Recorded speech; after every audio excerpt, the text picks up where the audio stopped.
Bienvenidos una vez más al canal y hoy les traigo, después de ya no sé cuántos meses, el segundo video del motor rotativo. Si no vieron el primero, que es una nerdeada total de 40 minutos hablando de lo que es el motor rotativo, digámosle de una manera bastante detallada, lo van a encontrar ahí o también lo van a encontrar en la descripción. Así que si no lo vieron, les recomiendo que lo vean. Si vieron la mitad, traten de verlo entero. Yo entiendo que son 40 minutos, pero si realmente les interesa lo que es el motor rotativo y cómo funciona, sinceramente se los recomiendo. Es más, yo hoy haciendo este video, ayer lo volví a ver entero con sus 40 minutos, que fue básicamente una especie de vómito mental que ejecuté sobre un video que en verdad duraba más de una hora, pero lo pude ir recortando y sacándole la grasa de tal manera de que quedara algo mucho más magro y preciso. Al final de ese video, yo lo que les dije es que, por un lado, felicité a todos los que se habían quedado los 40 minutos viendo el video, pero por otro lado invité a la gente que realmente le había interesado a que me dejara algunas preguntas, de tal manera que yo pudiera hacer un segundo video respondiéndolas, obviamente todas relacionadas en este caso con el motor Wankel rotativo. Así que tengo acá la computadora con las preguntas, que no tengo las respuestas practicadas, ni escritas, ni nada por el estilo, sino que solo fui, de todas las preguntas que enviaron, fui como recortando las que me parecían más interesantes y que no fueran redundantes, obviamente. Y la idea es ahora repasarlas y bueno, ir respondiéndolas de a una. Obviamente, para poder atravesar toda esta situación, tengo mi humilde compañero. Así que bueno, ahí vamos.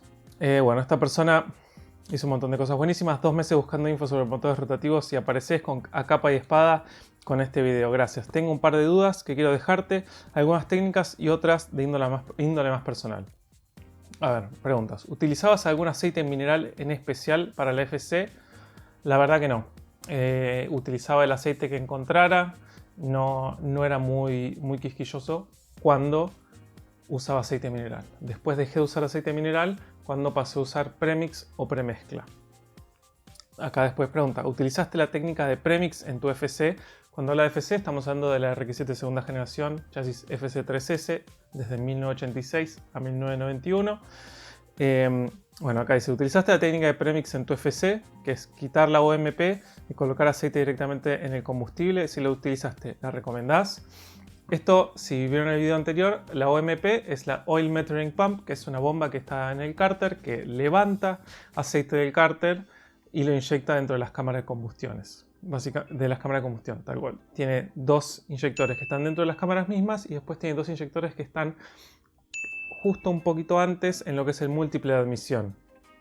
Lo que se hace, esto que está diciendo de empezar a utilizar premezcla o premix, es quitar la OMP con sus inyectores y bloquearla obviamente, y pasar a utilizar una mezcla de aceite de 2 tiempos náuticos, que tiene que ir con cierta norma en particular, que no me acuerdo, era TWC3 o TCW3, para que quede diluido en nafta suficiente tiempo. Entonces, al mezclar cierta proporción de este aceite directamente en la nafta, en vez de necesitar que esta lubricación venga externamente por la OMP, directamente ingresa junto con la nafta en los inyectores. Yo hice eso después de hacerle el trabajo de porting, de admisión y de escape. Y fue muy interesante, lo súper recomiendo, porque el aceite de 2 tiempos está diseñado para quemarse junto con la nafta, cuando los aceites que son pura y exclusivamente para la lubricación realmente no están diseñados para quemarse. Y entonces, al uno poder hacer eso, de sacar la OMP y que no se mezcle el aceite del cárter, no ingrese en las cámaras de combustión, uno puede empezar a usar aceites mucho mejores aceites lubricantes, que son básicamente los que son sintéticos o semisintéticos, ¿no?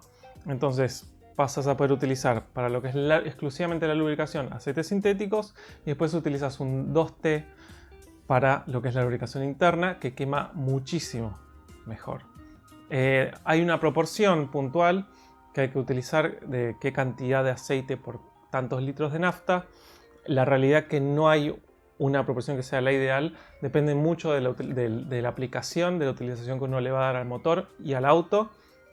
Así que un auto que va a estar todo el tiempo a altas RPM va a requerir un poco más de aceite 2T en proporción que un auto que va a estar pulleando todos los días en la calle. Y cuando eso no está bien, si quieren calibrado la cantidad de aceite que van a necesitar, lo van a ver en bujías empastadas. Y principalmente bujías empastadas, básicamente, que le va a costar arrancar. Así que cada uno tiene que encontrarle cuál es la proporción, hay obviamente márgenes, pero uno tiene que encontrar cuál es la proporción que se adecua a la aplicación del auto barra motor que uno vaya a armar o utilizar. Pasamos a otra cosa. ¿Tiene inconvenientes las RX-7 con respecto a las emisiones en Argentina? No lo sé realmente, porque cuando yo tenía el RX-7 no, y al ser un auto de capital, en ese momento no tenía que hacer ningún tipo de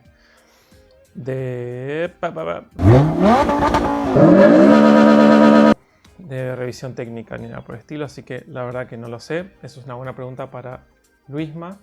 Espero que deje la respuesta, Luisma de Rotary Garage, espero que deje la respuesta en alguno de los comentarios. El que es de Rosario. Obviando costos, ¿es posible transformar un motor normal aspirado rotativo, ¿no? En uno turbo? Obviamente sí, sí se puede hacer. Las relaciones de compresión de las versiones aspiradas no son altísimas. Estamos hablando en el caso de las FC 9.4 a 1 o 9.7 a 1.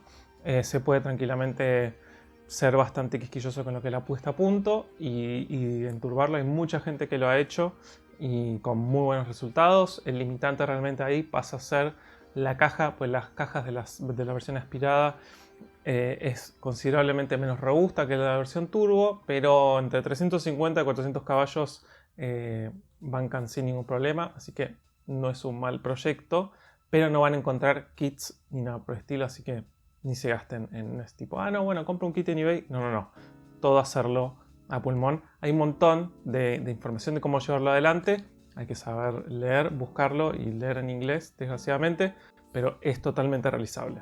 Podría hacer una comparación del 13B Turbo 2 al el 13B de la FC Turbo 2 al 13B Reu de la Twin Turbo.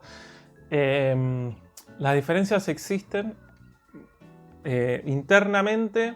O sea, obviamente los dos desplazan 1308 centímetros cúbicos, son dos rotores de 654 centímetros cúbicos cada uno. Los rotores de la Turbo 2 son más pesados que los de la Twin Turbo, que son más ligeros. Después lo que es el coating, o sea, el trabajo que tienen las superficies internas de lo que son los housings de la Twin Turbo es un poco más resistente, pero son diferencias que no son tan tremendas realmente. Cualquiera de los dos motores turbo es excelente para empezar un armado así. ¿El motor rotativo es fiable? Yo no lo recomendaría para un auto para todos los días. Yo lo utilicé todos los días durante varios años.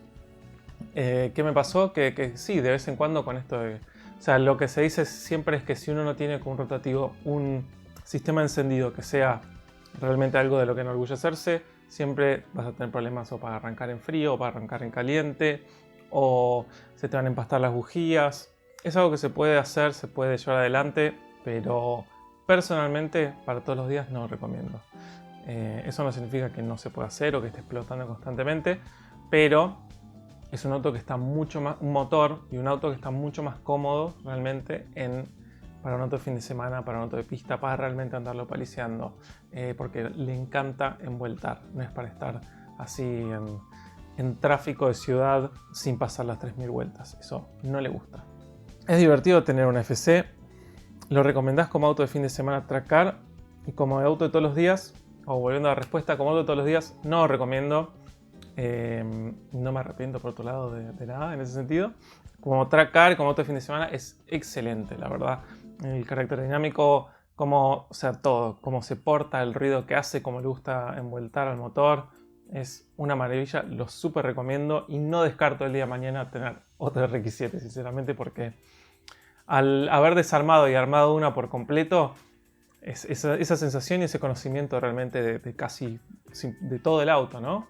Y la verdad que tendría una FC nuevamente, quizás. ¿Podrías hacer una comparativa de consumo de 12A y de 13B con motores de pistones de 4, 6 y 8 cilindros? Son motores que por más de que desplacen poco, siendo 1.2 y 1.3 litros, consumen muchísimo. Los inyectores son del doble del volumen por minuto que inyectan en un motor básicamente pistonero. La realidad es que no están orientados a lo que es el bajo consumo ni la eficiencia. Las relaciones de compresiones son bajas, tienen bastante blow-by. No son motores realmente eficientes. Más teniendo en cuenta que con el pasar de los años se han vuelto cada vez más y más eficientes los motores de cilindro y pistón, que la comparación es como vergonzosa.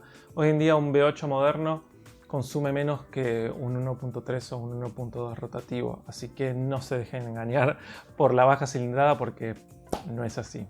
Pues pasemos a ver. ¿Qué pieza de motor rotativo es la que se le da el alta con el 0.4? ¿Qué pieza es? Básicamente es de las tres tapas que tiene, las tres placas que tiene el motor. Vamos a lo que es la distribución del motor. Tenemos una placa, un housing, placa intermedia, housing y la otra placa. El número del motor se encuentra en una de estas tres placas. La placa frontal, cuando uno se para frente al auto, levanta el capot.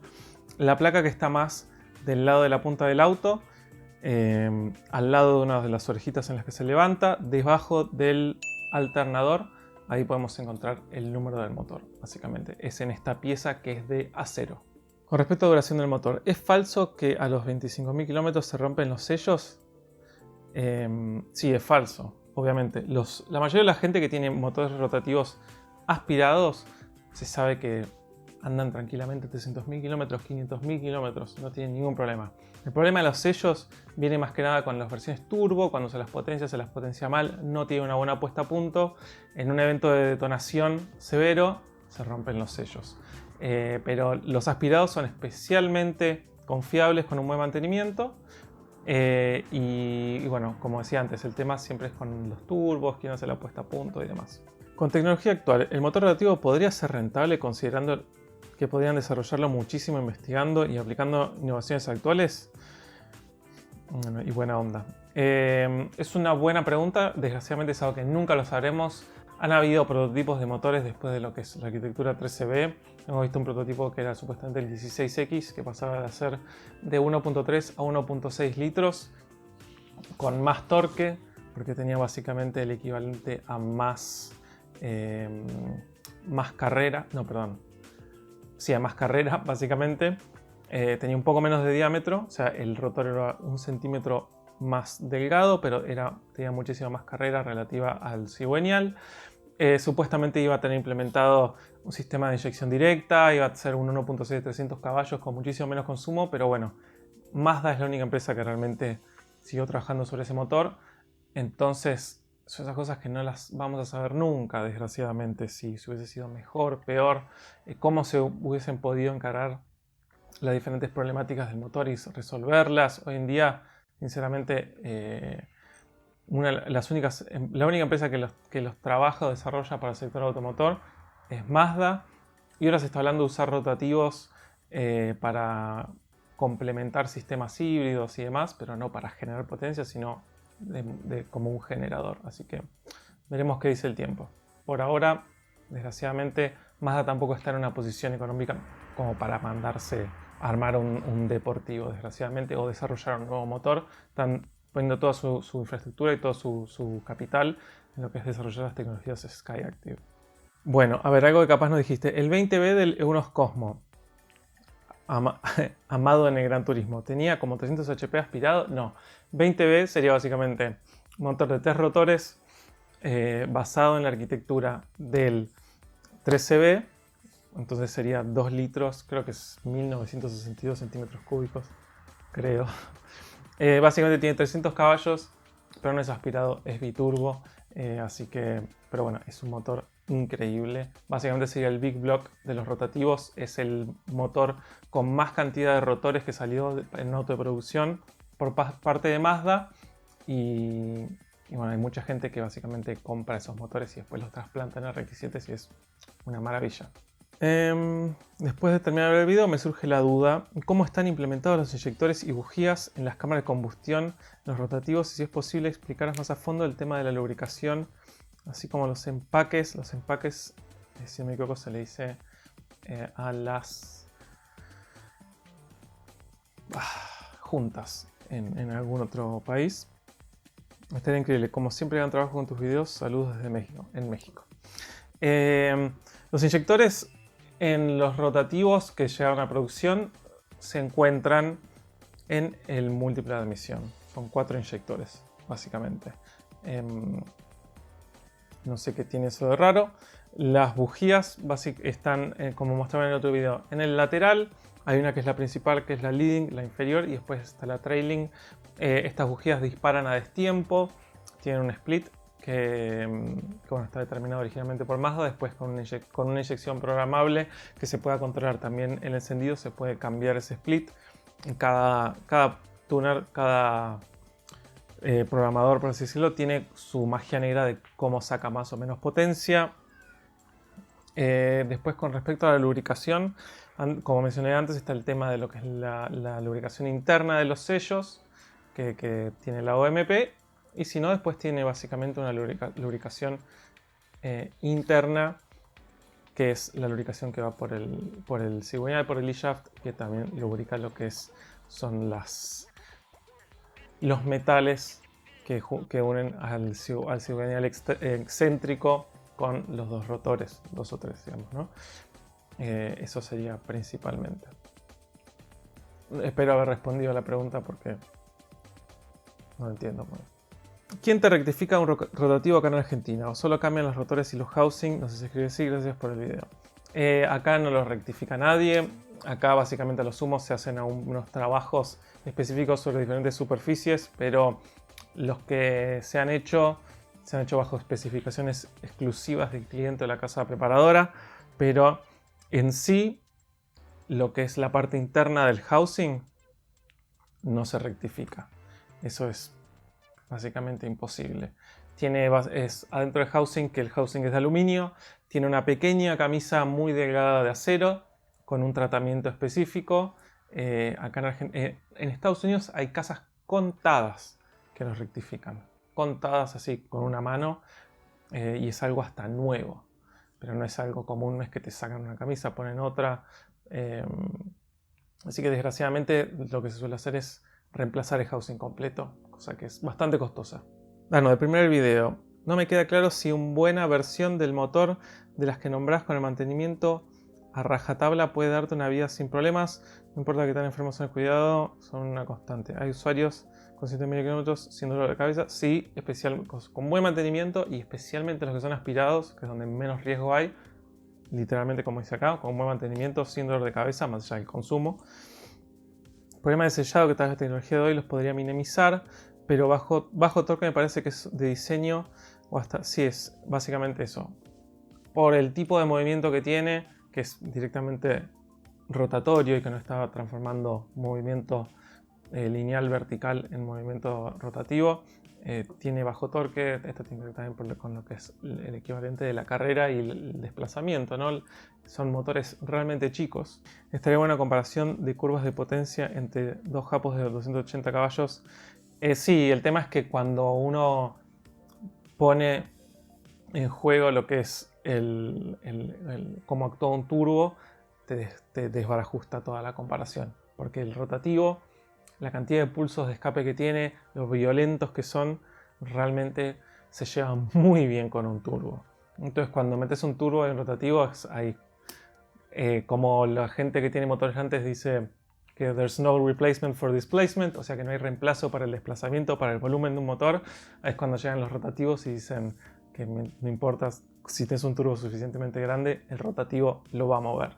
Soy de una segunda parte. ¿No? Se cambian los Apex Seals, algunos más resistentes en caso de aumentar la potencia, y el aceite mineral. ¿Qué tipo de aceite puede ser?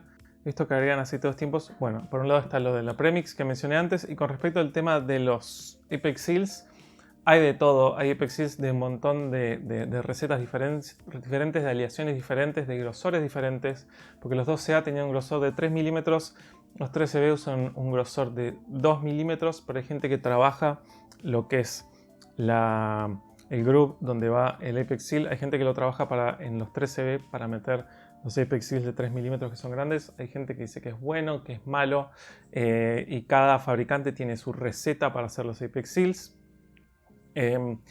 Hay como siempre un balance, ¿no? Porque uno piensa así, más duro va a tardar más en romperse, pero también más flexible va a tardar más en romperse, porque si no tiene cierto juego es porque se rompe fácil. Y además, mientras más duro es el Apex Seal, más, siempre en lo que es la física y la química, o sea, nada es gratis, ¿no? Entonces, mientras más duro es el Apex Seal, más desgaste le va a generar internamente a los housings, básicamente. O se desgasta el Apex Seal o se desgasta el housing. Entonces hay que realmente buscar un punto medio. Hay mucha información sobre cómo se lleva cada uno de los Apex Seals con tipos de armado y demás. Así que no hay que ir sí o sí a lo más duro. Y hasta también hay algunos que están diseñados para sellar arriba de tantas vueltas, que son para aplicaciones muy de competición. Así que realmente no hay ni una receta que sea la mejor, sino que como siempre depende de la aplicación.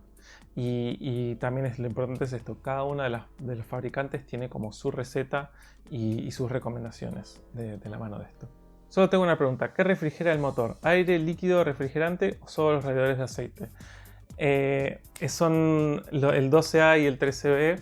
O sea, hubo y hay unos motores rotativos chicos que son refrigerados por aire, pero en lo que fueron aplicaciones de autos, todo lo que era Mazda son refrigerados por agua, y obviamente el aceite también hace parte de la refrigeración. Por eso, además de tener un radiador de agua, todos tienen un radiador de aceite o algo similar. Si no me equivoco, los 12A lo que tenían era, en vez de un radiador de aceite aparte, algunos tenían en donde se monta el filtro de aceite un disipador enorme, básicamente con un montón de aletas. Pero después todos empezaron a salir directamente con radiador de aceite, sea aspirado, sea turbo, lo que fuera. Muy buen video, es notorio que definitivamente te esmeraste en elaborar y explicar. Muchas gracias por eso. Mi consulta es, hasta el día de hoy, ¿siguen fabricando autos con motores rotativos? ¿Hay nuevos proyectos? De no ser así, ¿por qué? No se siguen fabricando autos con motores rotativos. Si no me equivoco, el último fue el Mazda RX-8. Y por el momento no hay proyectos porque no hay mercado.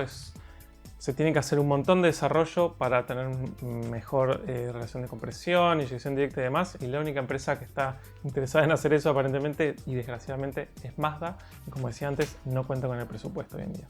Bueno, me quedó una sola inquietud y es que, ¿cuál es para vos la falla o el problema que hizo que los rotativos se descontinuaran? Se me ocurre que pueden ser problemas de temperatura, consumo, pero ¿hay alguna que lleve el fin definitivo de estos motores? Requiere mantenimiento que va más allá de lo que es un mantenimiento normal. La gente está acostumbrada a hacer un cambio de aceite una vez por año y solo poner nafta. Y el rotativo requiere un tipo de aceite particular, requiere que se chequee el aceite cada 1000 kilómetros. Ya eso le jugó muy en contra. Y creo que el último clavo en el féretro del rotativo fue cuando hicieron el RX-8 como un auto familiar, como que lo diseñó un comité en vez de que sea como las RX-7 muy dedicado a lo deportivo. Dejaron de fabricar el RX-7, que era donde estaba realmente el núcleo duro de lo que eran los fanáticos del rotativo. Hicieron un auto como para la familia, 4 puertas, 4 asientos. Entonces, en vez de realmente mantenerse con la gente que amaba los rotativos, medio que se quisieron abrir y así le fue. El padre de familia que tiene un RX-8 promedio no va a estar fijándose el aceite y el mantenimiento especial. Entonces reventaban los motores por todos lados, un montón de juicios de por medio. Pésima decisión.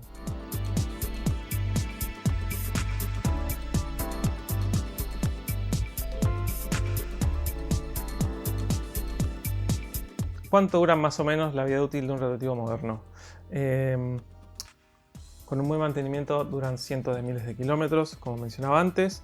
Los swaps que hacen el rotativo por un motor en línea OB, ¿será buena idea para reemplazar rotativo ya que este está muerto? Por ejemplo, en Chile en vez de RX-7 le pusieron un SR20 DT, que es 4 cilindros, 2 litros turbo de Nissan. Si no me equivoco, estos motores, hay un montón de gente que hace swaps de lo que se les ocurra, porque el vano motor de las RX-7 es enorme, irónicamente con el motor tan pequeño que tienen. Entonces han llegado a meter como 16 en línea, B10, B8, motores boxer, de lo que sea. No es una mala opción, sinceramente, la verdad. Desgraciadamente no es el motor más confiable del mundo, entonces después cada uno le pone el motor que quiere, porque la verdad que el chasis es una maravilla. Así que si uno revienta el motor y no lo quiere volver a armar, no tiene el presupuesto, lo que sea, hacer un swap por otro motor. Por más de que me digan hereje, a mí me parece que no es una mala idea, porque una de las cosas que brilla de la CR-X7 es el chasis. Alguien dice, te faltó comentar que el motor rotativo se usa mucho en aeronáutica, como dato color. Y esto es verdad. ¿Por qué?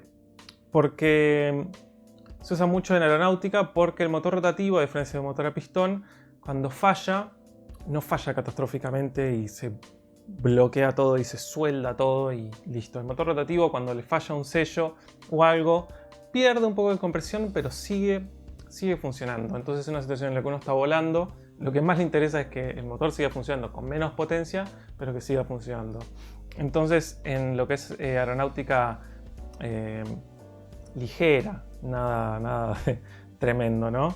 Se utiliza bastante por eso mismo, porque es chiquito, es ligero, es compacto, produce bastante potencia, y además esto de que si llega a fallar un sello o algo, el motor no se traba ni se agarra ni nada por el estilo, sino que básicamente pierde potencia pero sigue girando, por suerte.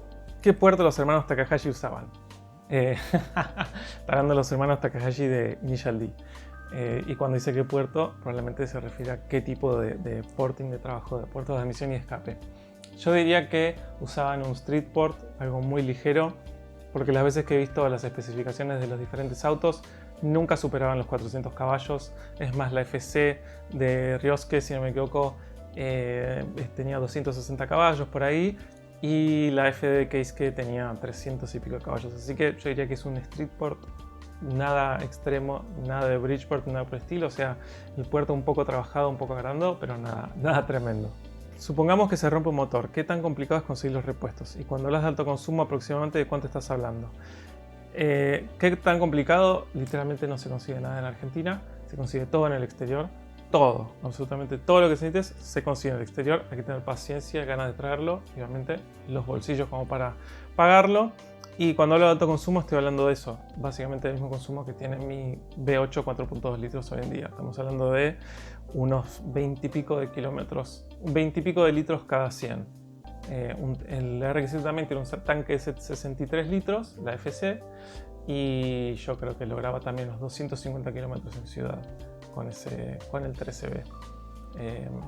Así que estamos hablando de consumo importante. Espectacular el video, te felicito. Me queda la duda como el tema del VDEI, que es el sistema de inducción variable que tenía el 13B aspirado de las FC. Entiendo que la variación de emisión en motores convencional viene al lado del adelantar o retrasar el ángulo de la leva, pero ¿cómo funciona en los rotativos? Es mucho más simple. El VDI en los rotativos, la versión aspirada del 13B VDI tiene 6 puertos de admisión, o sea que tiene 4 laterales y 2 centrales. Entonces, ¿cómo funciona esta admisión dinámica? A bajas RPM, en vez de estar abiertos los 6 puertos de admisión, se cierran 2, que trabajan en 4 puertos de admisión, y después de las 4000 vueltas, 3800, por una cuestión de vacío, se abren los 2 puertos de admisión extra, entonces pasa de 4 puertos de admisión a 6. Entonces, eso sería el equivalente a este VTEC que tenían los rotativos.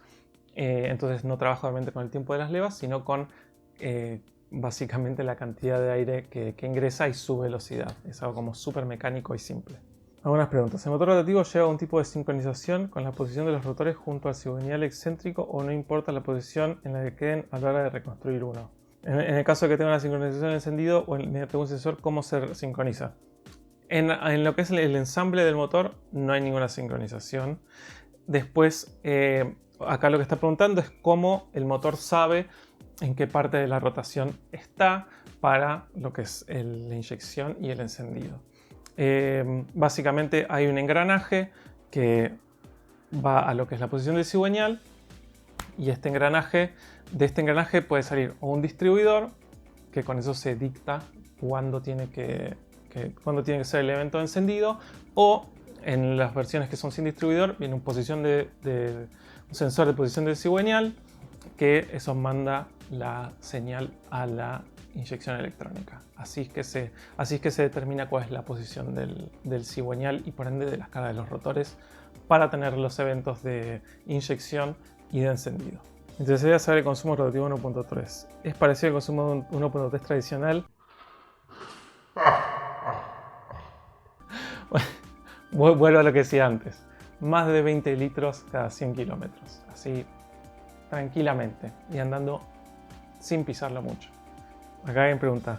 El punto que tengo. Si hoy aparece la oportunidad de comprar una RX-7 de última generación, te piden a cambio el Audi y diferencia a su favor, ¿lo harías o consideras que es complicarte la vida?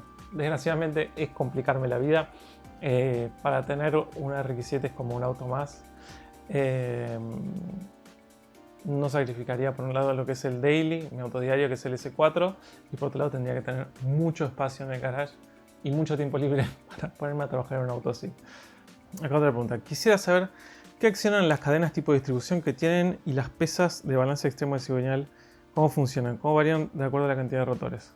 El tema de los contrapesos, como tantos otros motores, tiene contrapesos para compensar. Mientras más rotores van necesitando menos contrapesos. Pero después, ¿qué es lo que accionan? Hay en la punta, hay una cadena que va al cigüeñal, que básicamente lo que hace girar es la bomba de aceite. Después, todo el resto de los accesorios, bueno, obviamente después hay un engranaje que va a lo que es, como decía antes, el distribuidor o sensor de posición de cigüeñal. Y después todo lo que es la bomba de agua, el alternador y demás, como la dirección, todo va por una correa. Así que lo único que se termina accionando por una cadena es la bomba de aceite. ¿Para qué tienen la bomba de aire las FC? Hay un modelo de FC y de FB que tiene una bomba de aire externa accionada por una correa. La bomba de aire, ¿qué es lo que hace? Tiene un escape muy especial que se llama reactor termal, que es para bajar la cantidad de emisiones nocivas. Lo que hace es, esta bomba de aire inyecta aire fresco directamente de la atmósfera a el escape. Entonces, si quedan hidrocarburos sin quemar, que se quemen básicamente antes de llegar a la punta del escape. O sea, tenés ahí calor y esto, y al inyectar básicamente el aire fresco, el oxígeno, se diluye un poco los gases nocivos que salen del motor. Es pura y exclusivamente por una cuestión de emisiones el tema de la bomba de aire, así que mucha gente la quita. Así que bueno, esas son las preguntas más interesantes y no redundantes que me enviaron del anterior video. Espero que les haya gustado el video. Si tienen más preguntas o más consultas y quieren que haga un tercer video de los reactivos, no duden en dejármela en los comentarios, que yo como siempre las leo todas. Les estaría recopilando nuevamente y a futuro haciendo un nuevo video sobre el motor rotativo si es que hay interés. Así que bueno, muchísimas gracias de nuevo por acompañarme en este largo video nuevamente y bueno, nos vemos pronto.